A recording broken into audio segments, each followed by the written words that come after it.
नमस्कार डाक्टर साहब। नमस्ते। आज हामी विशेष गरेर डाक्टरसँग थाइरोइडको बारेमा केही क्वेसनहरू गर्न गएका छौँ। थाइरोइड के कारणले हुनसक्छ डाक्टर साहब? थाइरोइड भनेको ग्ल्यान्ड हाम्रो पुतली आकारको घाँटीमा ग्ल्यान्ड हुन्छ। यसले हर्मोन कम बडी नर्मल बनाउने, हाम्रो बडीमा नर्मल मान्छेमा T3 T4 हर्मोनहरू हुन्छ, घाँटीबाट बढ्ने हो। TSH हर्मोन हुन्छ जुन टाउकोबाट कन्ट्रोल गर्ने। नर्मल मान्छेमा T3 T4 TSH तिनटै हर्मोन नर्मललाई हुन्छ। यदि तपाईँको TSH हर्मोन बढ्यो, T3 T4 कम भयो भने त्यसलाई हामीले हाइपोथाइरोइडिजम भन्छौँ। त्यस्तै T3 T4 हर्मोन बढ्यो, TSH घट्यो भने हाइपरथाइरोइडिजम भन्छौँ। अरू त्यो सँगसँगै समस्याहरू थाइरोइड यो गाँठोहरू हुनसक्छ। मेनली हुनुको कारण चाहिँ तपाईँ जस्तो आजकल चाहिँ बढी देखिने भनेकै अटो इम्युन डिजिज भन्छौँ भनेर, जुन हामीले रोगसँग लड्ने क्षमता हुन्छ नि, त्यही इम्युन सिस्टमले उल्टो थाइरोइडलाई बिगारिदिएर चाहिँ यो प्रायः जसो हाइपरथाइरोइडिजमहरू पनि भइरहेको हुन्छ, हाइपोथाइरोइडिजम पनि भइरहेको हुन्छ। अरू विभिन्न थरीका कहिलेकाहीँ भाइरल इन्फेक्सनले गर्दा हुन्छ, सबैको थाइरोइडाइटिस हुन्छ। सिम्पल ग्ल्यान्ड नै बढेको भए पनि कहिलेकाहीँ ट्युमर क्यान्सरहरू पनि हुनसक्छ, या नर्मल खालको गाँठोहरू पनि हुनसक्छ। थाइरोइड कुन कुन उमेरका व्यक्तिहरूमा देखा पर्न सक्छ डाक्टर साहब? थाइरोइड बडी जस्तो महिलाहरूमा चाहिँ देखा पर्ने हो। नर्मली हामीले चाहिँ यो 15-20 वर्षदेखि 40 वर्षको उमेरमा यो फिमेललाई भन्छौँ। 90% जति चाहिँ थाइरोइड तपाईँको महिलामै देखिन्छ, 10% मात्र केटाहरूमा देखिन्छन् भनेर।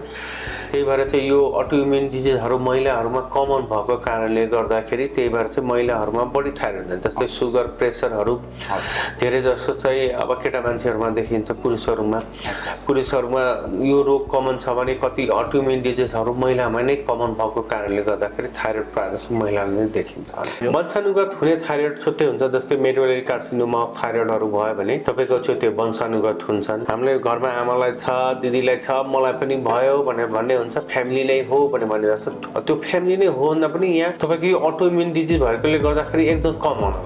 त्यो बेला मैले अघि भने नि महिलाहरूमा बढी हुने कारणले गर्दाखेरि चाहिँ कमन देखिएर तर मान्छेलाई चाहिँ फिल हुन्छ कि यो फ्यामिलीमा छ, त्यही भएर मलाई भइसक्यो भने। किनकि आजकल यो अटोइम्युन डिजिजहरू अलिक कमन। पहिला चाहिँ कस्तो हुन्थ्यो कि रोग कतिलाई लाग्यो भने थाहा हुँदैन थियो, टेस्ट गर्ने प्रविधि थिएन। तर आजकल टेस्ट गर्नेहरू, त्यही भएर डायग्नोस केसहरू बढी भइरहेको कारणले गर्दाखेरि थाइरोइड पनि अलिकति बढी देखिया जस्तो भनेर लाग्यो। थाइरोइड भयो भने कुन कुन मेडिसिनहरू युज गर्न सकिन्छ?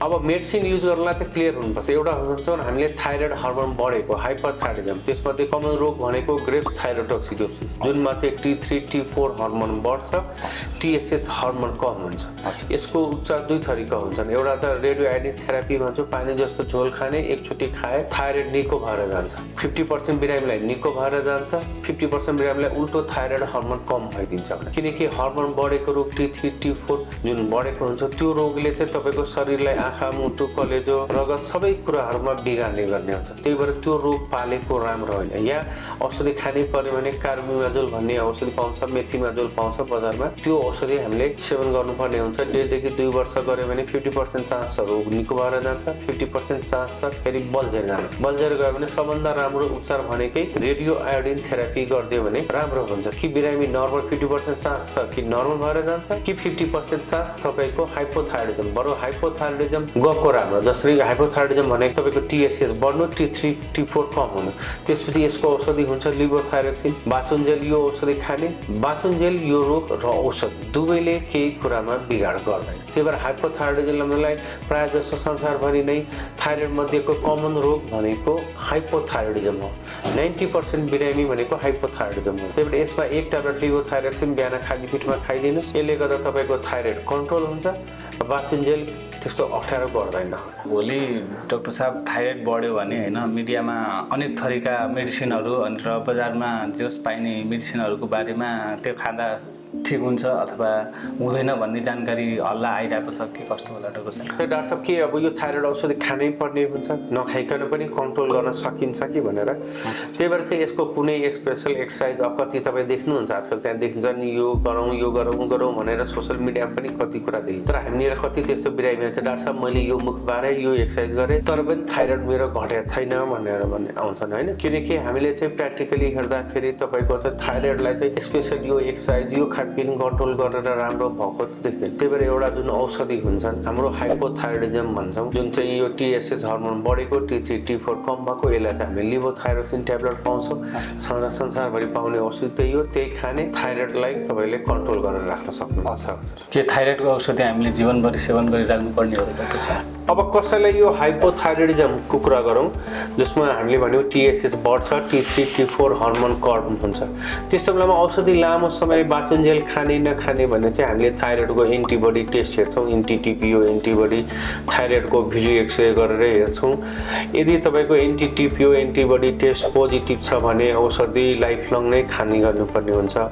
या अल्ट्रासाउन्डमै कहिलेकाहीँ हाँसीमोटो थाइरोइडाइटिसहरू देखाइरहन्छ, त्यस्तो देखायो भने तपाईँको औषधि सधैँ खानुपर्ने हुन्छ। तर कुनै केसमा चाहिँ नेगेटिभ आयो भने पनि हामीले फलोअपमा हेर्नुपर्ने हुन्छ। कसैको औषधि यहाँ बन्द पनि हुन्छ, कसैलाई चाहिँ तपाईँको बाँचुन्जेल पनि खानुपर्ने हुन्छ भनेर।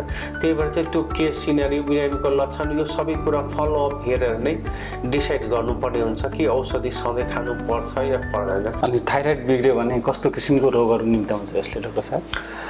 अब हाइपोथाइरोइडिज्म जुन कमन प्रब्लम छ, यसले तपाईँको ट्रिटमेन्ट गर्नु भएन भने यसले बडीको होल सिस्टम स्लो बनाउँछ भनेर। जस्तै यसको लक्षणहरू तपाईँको वेट बढ्ने, थकाइ लाग्ने, काम गर्न जोससँग नआउने, हैन, निन्द्रा बढी लाग्ने, अल्छी लाग्ने, महिनाभरि गडबडी, इन्फर्टिलिटी प्रब्लमहरू, धेरै जसो प्रब्लमहरू हुन्छन्। त्यही भएर चाहिँ यसले होल सिस्टमलाई, हाम्रो शरीरको पुरै होल बडीको मेटाबोलिजमलाई इफेक्ट गर्छ। कहिलेकाहीँ यो ट्रिटमेन्टै गर्नु भने लङ टर्ममा एकदम रेयर कम्प्लिकेसन, मिडियोमा कोमामा जान सकिन्छ। बिरामीको किन हुन्छ कि टेम्परेचर नै लो भएर जान सक्छ, त्यसो बेला बिरामीहरू बेहोस पनि हुनसक्छ।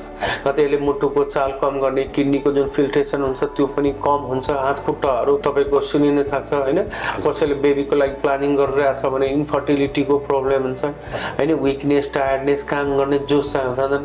अनि त्यस्तो भयो भने चाहिँ यिनीहरूले चाहिँ पुरै होल बडीको सबै अर्गनमा नै इफेक्ट गर्छ। तर कन्ट्रोल गरेर राख्नुहोस्, तपाईँको होल सिस्टम नै राम्रो चल्छ। यदि हाम्रो घाँटीमा डल्लो अथवा केही देखियो भने त्यो कस्तो खालको ट्युमर हो अथवा त्यसलाई चाहिँ हामीले बुझ्नको लागि के गर्नुपर्छ डाक्टर साहब? अब यो थाइरोइड ग्ल्यान्डमा पनि कतिलाई चाहिँ यो गाँठहरू देखिन सक्छ, होइन। अब यो भनौँ न यो ट्युमर नै हो, कुनै पनि गाँठो देख्यो, या यसमा पानी पनि जमेको हुनसक्छ, सिस्ट पनि हुनसक्छ, राम्रो ट्युमर, नराम्रो ट्युमर पनि हुनसक्छ। तर कुनै पनि गाँठो देख्यो भने हामीले चुप लाएर बस्ने होइन, किनकि यो गाँठोले हामीले खासै हेर्दा केही अप्ठ्यारो गरेको हुँदैन, होइन।